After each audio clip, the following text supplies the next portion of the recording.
You're standing outside Jerusalem in 1187. The air reeks of sweat, blood, and death. Thousands of knights are about to charge into battle. They think this will be glorious. Most will be dead in under an hour. And you? You wouldn't last 5 minutes. The evidence we've found makes modern war look gentle compared to this nightmare.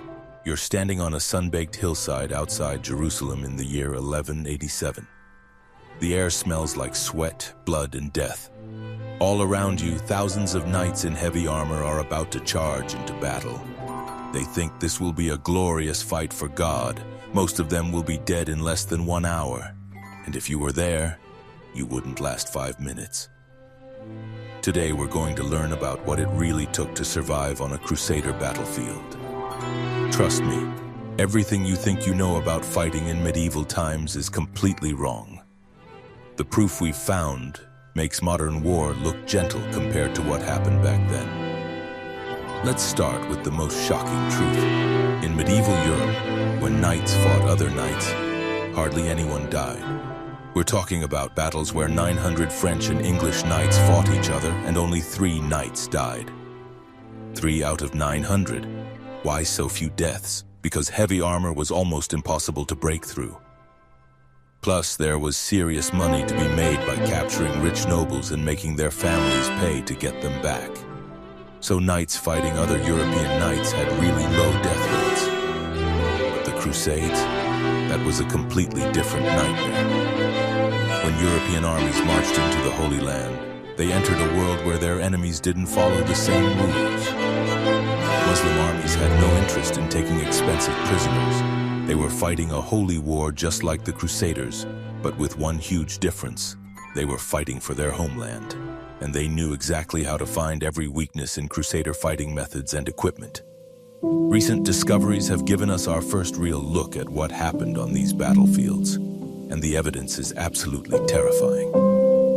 At Sidon Castle in Lebanon, scientists uncovered a mass grave with the remains of 25 Crusader soldiers from the 1300s.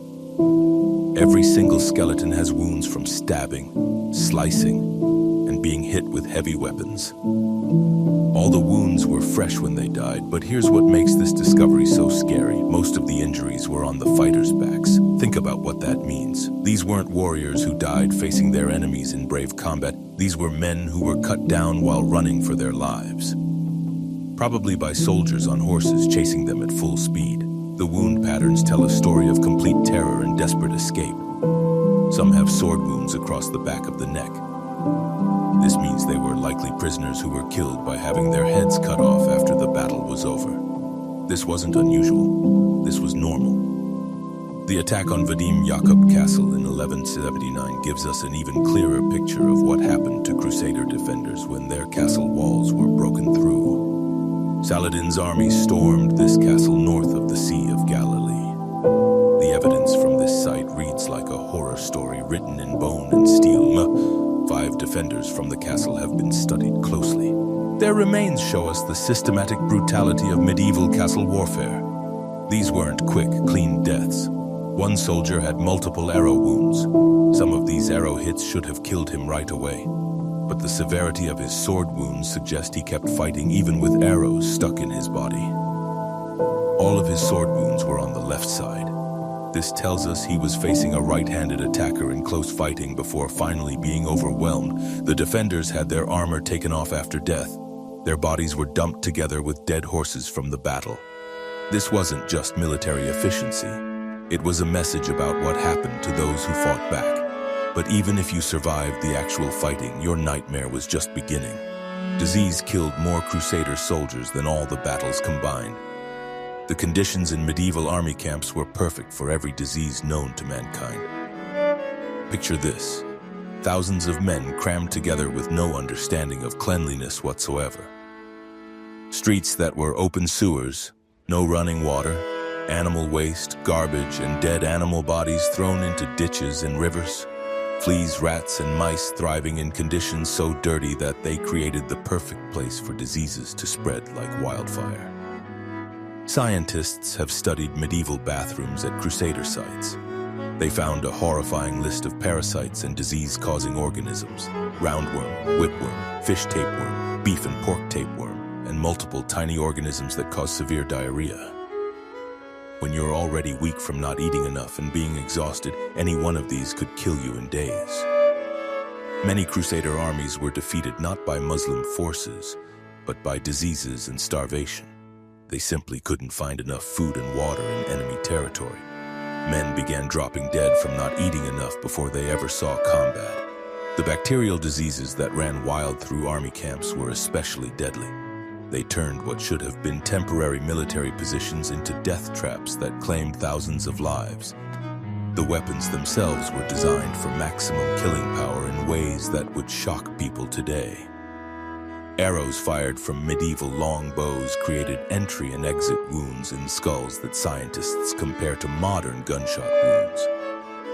In one gruesome example from the Sidon Dig, researchers found evidence of an arrow that went through the top of a warrior's right eye and came out the back of his skull. This left devastating wounds that would have caused instant death. But arrows were just the beginning. Medieval battlefields had an arsenal of specialized killing tools. Huge stone-throwing machines that could crush a man instantly. Spike clubs that could break through even the heaviest armor. War hammers designed to cave in helmets, and swords sharp enough to cut through bone with one swing. The evidence shows that medieval warriors didn't die from clean, quick attacks. They died from multiple terrible injuries that led to agonizing deaths. One skeleton might show evidence of sword wounds, arrow hits, and blunt force trauma all on the same body.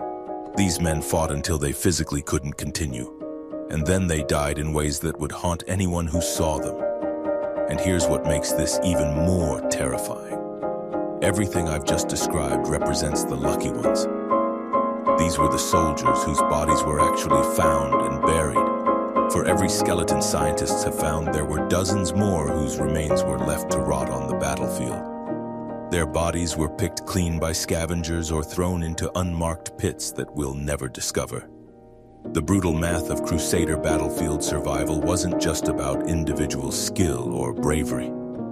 It was about being in the right place at the right time, having the right equipment, fighting the right opponents, and getting incredibly lucky with disease, weather, supply lines, and 1,000 other things completely beyond any individual soldier's control. So when we talk about lasting seconds on a Crusader battlefield, we're not being dramatic. We're being mathematically exact. The average medieval battle lasted somewhere between 30 minutes to 3 hours. But for individual fighters, the moment formations broke and chaos erupted, survival was measured in heartbeats, not minutes. Evidence shows that most deadly wounds happened during the chase phase. This is when organized fighting turned into a massacre of fleeing soldiers. Consider the mental horror of it all. You're wearing 60 pounds of metal armor in desert heat that regularly went over 100 degrees. The weight alone would exhaust a modern athlete within minutes. Medieval soldiers had to march for weeks in this equipment, fight in it, and somehow keep enough strength to survive when everything went wrong. The noise would have been absolutely overwhelming. Thousands of men screaming battle cries, horses crying out in terror, metal clashing against metal, and underneath it all, the wet sounds of weapons finding their mark. Many soldiers probably went deaf from the sheer volume. They lost one of their most important senses right when they needed it most. But perhaps the most terrifying thing was how completely unpredictable medieval combat was. Modern warfare has rules and procedures. There's at least some attempt to protect regular people. Medieval battlefields were free-for-all slaughterhouses where anything could happen to anyone at any moment. Take the crossbow bolts that scientists have found stuck in Crusader skeletons. These weren't precision weapons. They were area killers designed to punch through armor and keep going until they hit something vital. The bolt that killed you might have been aimed at someone else entirely. It could have been fired by a soldier you never even saw from a position you couldn't identify. The fighting was so chaotic that soldiers often killed their own teammates by accident. In the heat of battle, covered in blood and dust, wearing similar armor, it became nearly impossible to tell friend from enemy. Crusader writings are full of accounts of knights accidentally killing their own comrades in the confusion. And if you somehow survived the initial combat, if you managed to avoid the diseases, if you weren't cut down during a retreat, you still faced the aftermath. Medieval battlefields were places where wounded men lay dying for days, calling out for water that never came. Scavengers, both human and animal, would strip the dead and leave the dying to face whatever horrors awaited them. The evidence from mass graves shows that many wounded soldiers were simply left where they fell. Some skeletons show evidence of healing from previous battles. This proves that a few lucky individuals did survive multiple fights. But for every healed wound scientists find, there are dozens of unhealed trauma marks that tell stories of final deadly encounters. Here's what really drives home how impossible survival was. Even the most elite warriors, the heavily armored knights who represented the best of medieval military technology, died in huge numbers during the Crusades. If men who had trained their entire lives for warfare couldn't reliably survive these encounters, what chance would anyone else have? Men who wore the best armor money could buy. Men who fought alongside equally skilled companions. If they couldn't make it, nobody could. The hard truth is that individual skill, courage, and preparation could only take you so far. Medieval warfare was ultimately a numbers game played with human lives. Survival often came down to pure chance. You might be the greatest swordsman who ever lived, but an arrow fired blindly into a crowd could still find the gap between your helmet and your neck armor. The Crusades lasted for nearly 200 years. During that time, hundreds of thousands of men marched east. They believed they were going on a holy mission that would secure their place in paradise. The evidence tells us that most of them found only unmarked graves in foreign soil. When we look at the evidence, when we examine the bones and the wounds and the circumstances of their deaths, one thing becomes crystal clear. The medieval battlefield was humanity at its most brutal, and survival was never guaranteed, no matter who you were or how well prepared you thought you might be. So the next time someone talks about how great medieval warfare was, or mentions the glory of knightly combat, remember the 25 skeletons at Sidon Castle. Remember the arrow wounds that look like bullet holes. Remember the sword cuts across the backs of fleeing men. Remember that for all the stories and myths we've built around the Crusades, the reality was far simpler and far more terrible. You wouldn't have lasted seconds, none of us would have. And that's exactly why these stories matter. Because they remind us that the past wasn't a fairy tale. It was real people facing real horror. And somehow, against all odds, a few of them lived to tell the tale.